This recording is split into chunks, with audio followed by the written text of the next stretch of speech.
Hello, everyone. I am so excited to kick off not only today, but a theme that I'm going to be talking about for a little while now is meditation. And I really wanted to dive deep into the different types of meditation, the different benefits of meditation, and then actually implementing at least four different ways of trying these different meditation styles. So today I'm mostly going to focus on the types of meditation, before we get into the benefits or actually how to do this.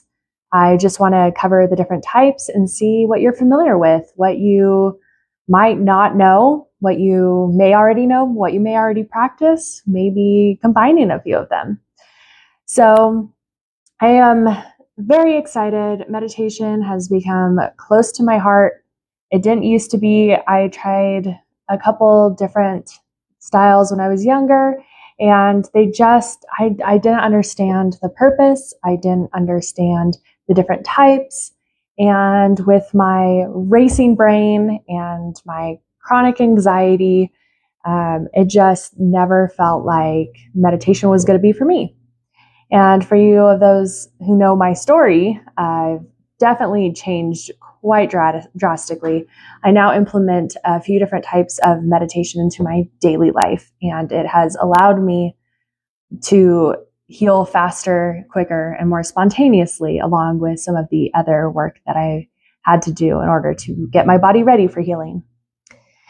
So let's get started. Once again, we're going to go over 6 different types of meditation styles. There are more. These are just the ones that I'm most familiar with and I recommend the most. So I know that meditation can kind of feel like a nuance, especially in our busy everyday lives. A lot of people have a lot of things going on. So finding these moments of tranquility can really feel like a distant dream or maybe not worth the time. But when you find time for yourself and time for this form of inner knowing and inner tranquility, it turns out to be a really powerful tool, and it's just waiting to be harnessed. And there are lots of different types. So you don't just have to find, an hour or 2 hours of silence in a dark room to be able to meditate. You don't have to go up to the top of a mountain on a rock and sit there for days on end. There's tons of different ways you can implement all these different styles into your everyday life. And that's what I really love. So first, I'm sure a lot of us have heard about mindfulness meditation. This was the first one I was introduced to, and kind of the only one I was introduced to for a long time.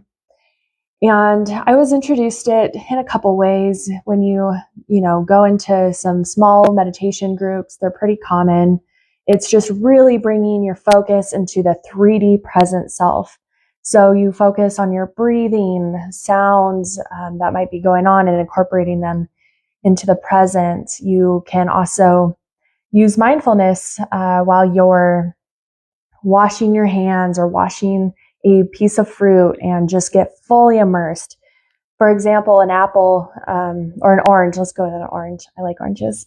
You can be washing this orange and then you feel the water across your hands and on the orange.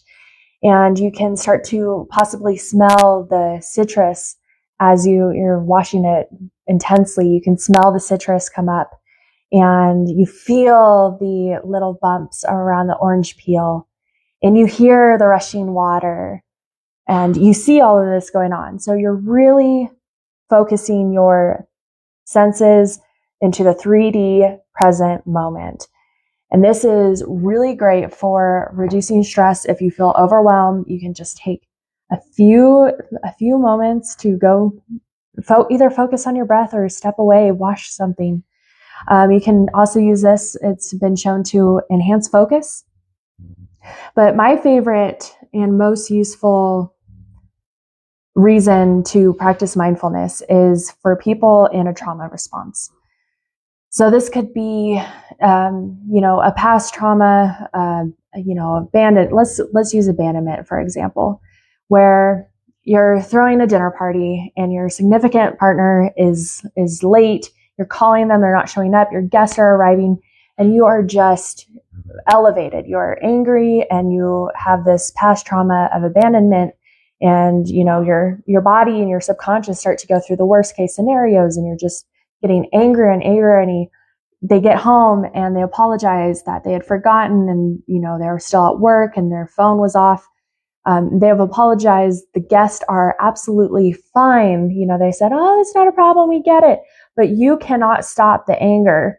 And you realize that you're becoming even more angry and angrier, and it's escalating when there should be no reason to. That is often a trauma response, an abandonment trauma response. So what you can do in this moment is step away, go to the bathroom, wash your hands. Just, no one's going to bug you in there, I hope. Just really get immersed in washing your hands. The same concepts with the orange. It brings you back into the present moment and cuts that trauma response. So, and sometimes just that isn't enough. Your emotions are high and you're in fight mode or freeze mode or whatever mode you're in, especially fight mode though. If I was at work and a coworker upset me, sometimes I would, head to the staircase and run up and down them a couple times just to get that adrenaline rush up, get my focus back in the present moment. You really have to be focused to run, and I was usually in heels up and down a couple of flights of stairs, but it really works. It gets you out of that response, tricks your mind, not necessarily tricks, but redirects your mind into a healthy direction. So we'll go more into that when we talk about how to do some more mindfulness meditations.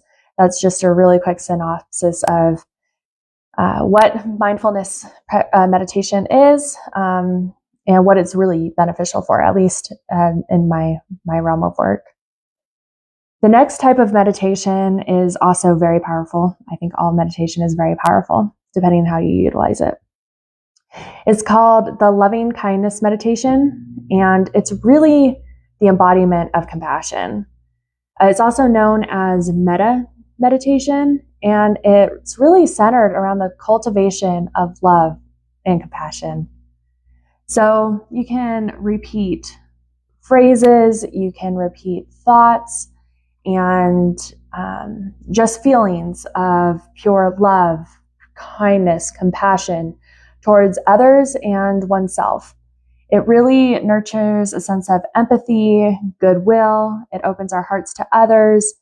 It really deepens our connection. And this one is so wonderful for cultivating gratitude, greater levels of joy and fulfillment. It's really, in my opinion, the gratitude that is the powerful part about this meditation. And I think in these types of meditations is what a lot of healers tend to practice, just shedding the powerful love and compassion energy onto those who need healing. And while doing so, they often are able to start healing themselves. So I have a client who does practice this type of meditation and has seen some wonderful benefits for his condition. And I'm really excited. He's only practiced this type of meditation, so introducing other ones to him to see even more healing benefits is very exciting. So that one is also dear to my heart. I practice that a few times a week in different healing groups. So it is super powerful. That grateful heart is a healing heart, and not just healing for you, but healing for others. And this loving compassion metta meditations are extremely powerful. The next one is, I'm going to go further than say dear to my heart. It is my absolute favorite. The ones I heard growing up about these monks in other places that have been practicing meditation since they were babies, basically, and just they were able to disappear. They were able to disappear from their bodies, not disappear, but leave their body, and they could go on these day-long fasts with just meditation. And, I thought it was kind of a thing of magic and a thing that was so foreign. I didn't even understand if it could be real. But I heard about these monks and their just absolute commitment to meditation and how they'd spend all day in these meditative states without food, without water, without needing to use a restroom. Doesn't matter the weather. And I just thought, that's so beyond anything I could ever do. I'm in my 30s and you need to practice this since you're a baby. Basically, is what I thought. What I'm talking about is transcendental meditation, where you transcend the human self. And this does take a different approach. So instead of mindfulness, where you go fully into the 3D physical senses to really immerse yourself in this 3D world, transcendental meditation takes you up and out, and you are completely detached from all your senses in your physical body. And I also apologize. I'm flipping my hair a lot. I'm growing it out, and today it just wants to stick in my eyes. So I apologize for the flipping of the hair so much. I'm also just really excited. So maybe that's what you could take that as. Back to this amazing meditation. This is the type of meditation I did that helped to encourage the spontaneous healing. It wasn't quite spontaneous because there's a lot of things I had to do leading up to the spontaneous healing. But when I was in this transcendental state, I was not intending to heal. It just happened because of all the other work I had done leading up to it. This really, it enhances a deep state of relaxation. It heightens your awareness. It facilitates profound mental, physical rejuvenation, spiritual rejuvenation. It, reduces anxiety. It improves cognitive function.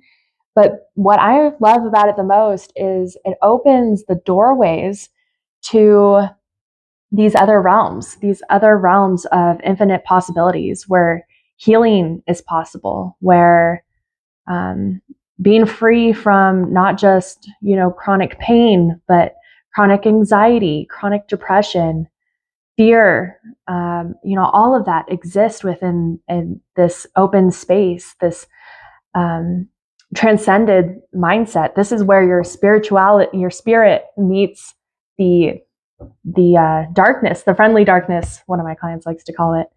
And it's just so magical. So not only is there healing powers in this area, but there are mystical experiences to be had, and you can meet your higher self. You can meet God. You can have conversations with your guide. You can go into different Akashic records and soul contracts, and the list goes on. I mean, the possibilities of the space is just endless. So it is absolutely my favorite meditation. And even though it's my favorite and I get there quite a bit these days, I don't get there every time. Sometimes your mind just will not stop, and it's a training of the mind to get it to focus where you need it to go, which is up and out. And it is a practice. It is much like training a dog. You have to train it to sit and you have to train it to stay. And sometimes the dog brain just wants to go chase that squirrel. And, there's no treats on the earth that'll get it to stay sometimes. So it doesn't happen every time, but when it does, it is rejuvenating in every aspect. And another meditation I want to talk about is kind of in correlation with the transcendental one, at least for me. I think for a lot of other meditators as well, is breath work. Breath work I thought was so stupid. You see these videos of these people on the ground just shaking and crying and screaming and, just I felt like they're overreacting and overacting because, I only saw videos of them on social media. I'm like, yeah, that's a little sketch. I don't know how I feel about that.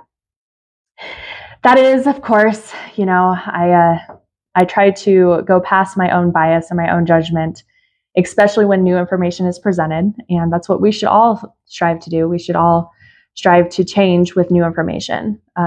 There's nothing wrong with where you have been, what you have thought, unless you stay stuck in that with new information.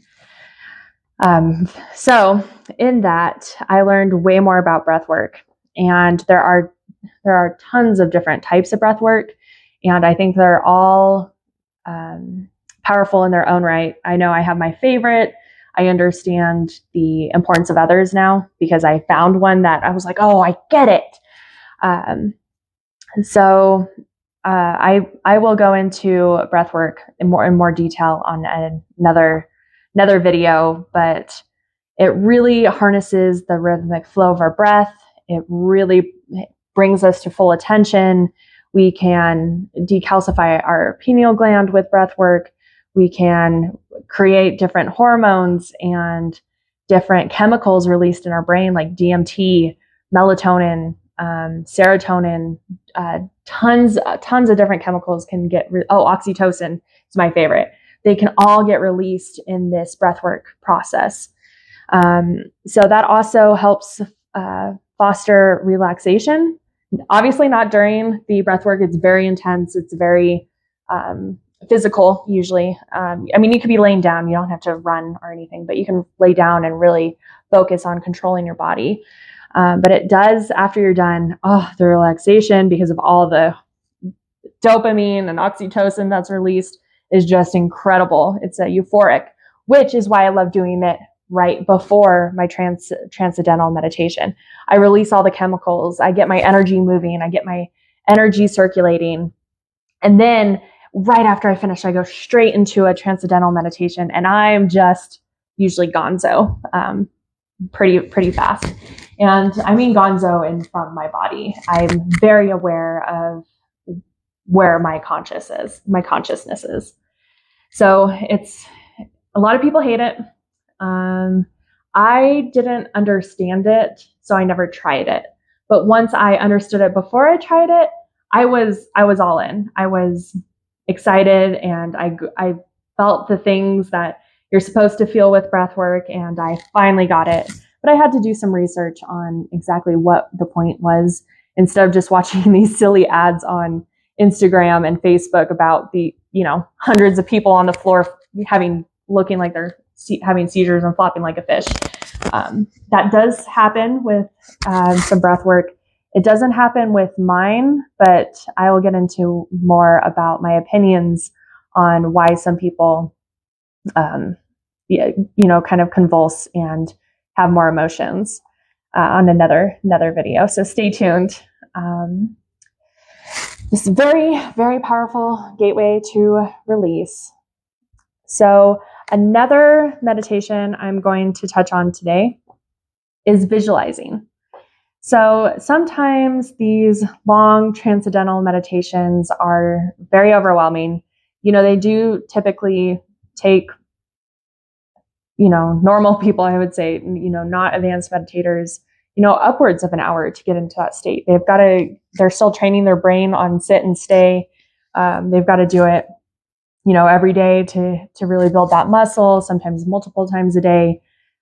So it could be very overwhelming. And then if you don't know about this darkness, this void, about leaving your body, that, it just adds another barrier, not an impossible one. It just makes it more difficult. I had one of the benefits of my near-death experience was I knew about this place because I had been there before. Even astro traveling, I'd kind of been there in times. So it could be scary and overwhelming and seem like a daunting meditation. But if you're still looking into ways to heal yourself quicker and without, spending hours upon hours upon hours of this transcendental meditation and breath work, you can start with visualizations. So there's a gal I've been working with that her body likes to attack itself. I'm sure some of you have autoimmune disorders on here as well.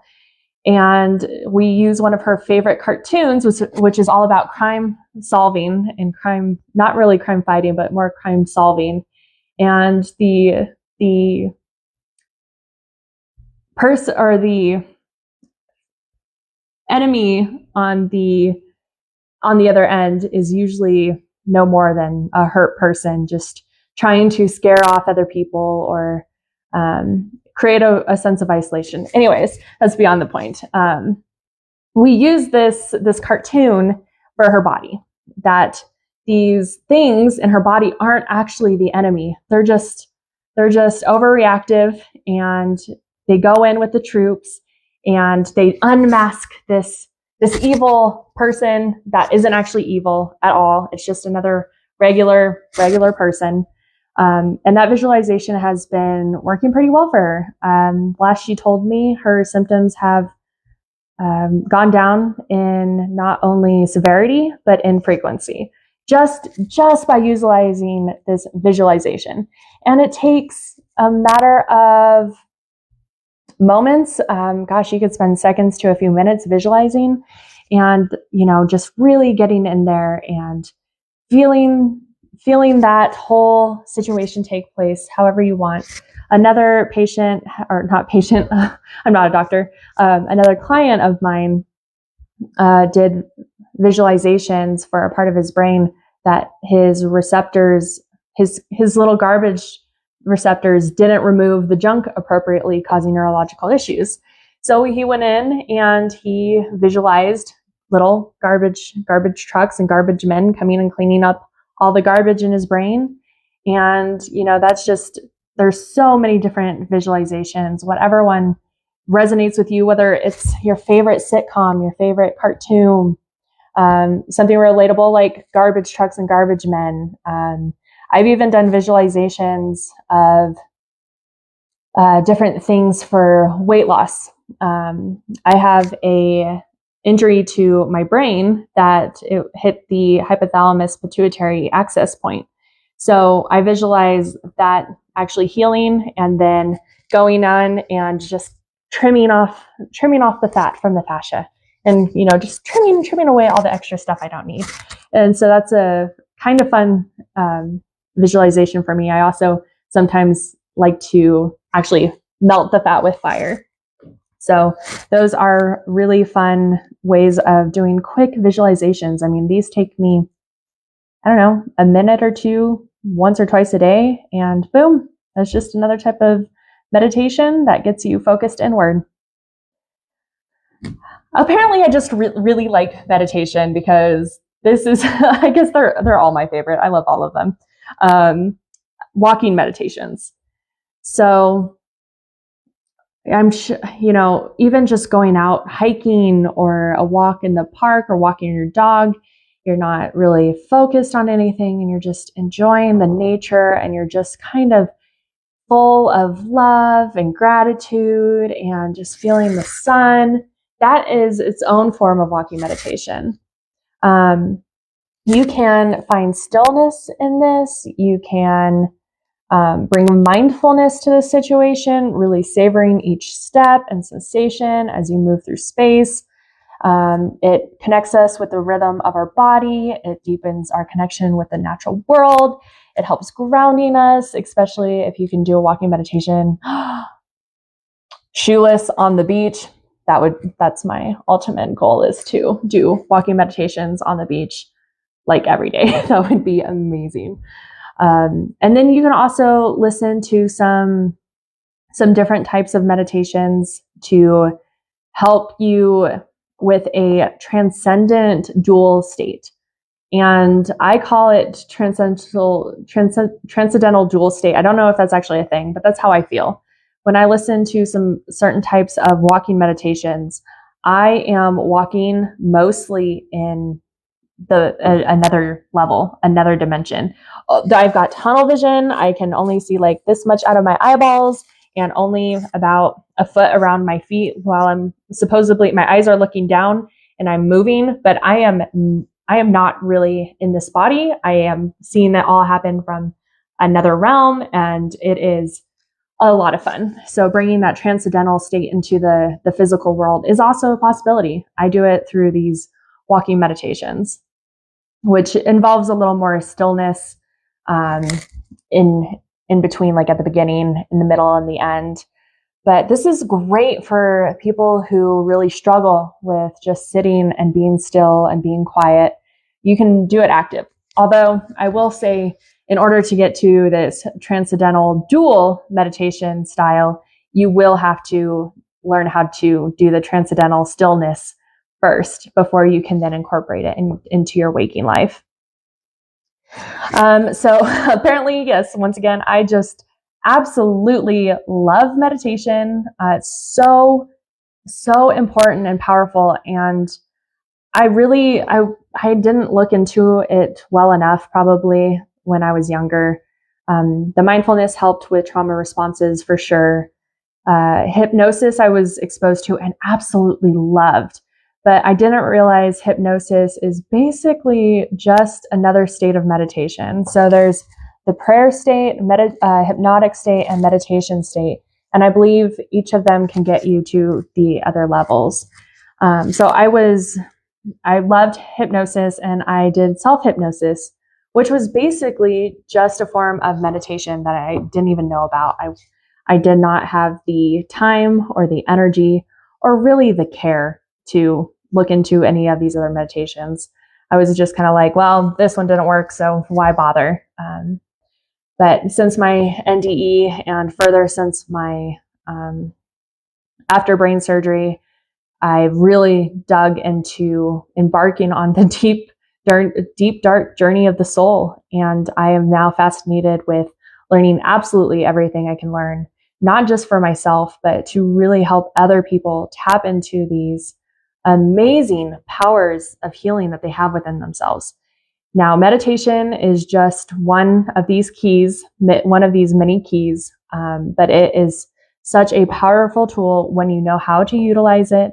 It's not required for healing, but it does help speed up the process and help confirm within yourself and your knowing that it has happened and that you can keep it sustained. Because our minds love to go back to what they know. And right now, all they know is this unhealthy past identity. So in meditation, it helps also rewire your thoughts and your possibilities to creating the future instead of just defaulting on the past. So how do you integrate some of these meditations? Well, for me, in one day, I could easily do a loving compassion meditation or a metta meditation for the healing groups I'm a part of. It's such a great honor to be a part of these groups. It's anonymous, and I love that. And it's just, we love other people to health and to life. And it is so powerful. It is so beautiful, so loving. And usually, I feel better after that as well. Another one is mindfulness. So I find mindfulness meditation practices in my cooking. I'm sure a lot of you who follow my personal page, or heck, even my food Instagram, Fantabulous Foods, if you want to check it out, is all about my love of good, healthy, soulful food. And I'm not talking about, any crazy diets. I just try to eat close to the ground and as unprocessed as possible. I try to make a lot of my own bread products, mill my own wheat flour, and grow a lot of my own vegetables. Haven't been super successful I haven't really tried much fruit yet. I guess you can't be successful at something you haven't tried. But I love gardening. It's mindfulness meditation as well. You get really involved, and then you throw some loving compassion on the plants, and there's 2 meditations at once too. But back to the cooking, I just get so fully involved in the present moment of cooking. The smells, the flavors, the sounds. You got to make sure nothing's boiling over or nothing's starting to burn, or, you watch things and you see the onions start to sweat, and you see things caramelize. And it's just, I love the process. Obviously, you can tell that I'm absolutely obsessed with cooking. And it's been a huge mindfulness meditation for me. I can get lost in the process for hours easily. I love being the one to cook the whole family meals for holidays and 3, 4, 5 course meals. It's so wonderful. And it's my mindfulness meditation. And then, of course, the last one is definitely my favorite, the Transcendental Meditation. And I try to do those as often as I can, really. The best days I've ever had is when I get to do 3 of them in a day. I just have a whole day to meditate. It's awesome. But for the most part, I think right now I'm doing 5 a week. And at least one loving compassion metta meditation a week. And then my cooking, I will be honest, being fully transparent here is I've been really busy the last few months, so my cooking hasn't been as mindful as it usually is, but I really hope to get back to that very soon. So in one day, I can do loving compassion meditation, mindfulness meditation, and a transcendental meditation on my busy schedule. And then on other great days, I get to incorporate a walking meditation and even visualizations. I've started, actually, I guess I incorporate visualizations again too. So I guess my average day is about 4 different types of meditation. When you just implement them into your daily life, you don't even really have to think about it. So anyways, this week is all about the six types of meditations. There's more, but those are the 6 I'm pretty familiar with. Obviously, I implement all of them myself. So next week, we are going to go way more into the health benefits, mental and physical and spiritual benefits of these different meditation styles. So stay tuned. I'll catch you in the next video, and we will go further into how meditation can help you and how it helps me. And when we get to the 3rd video, we are going to start practicing these different types of meditations. I am so excited to journey with you.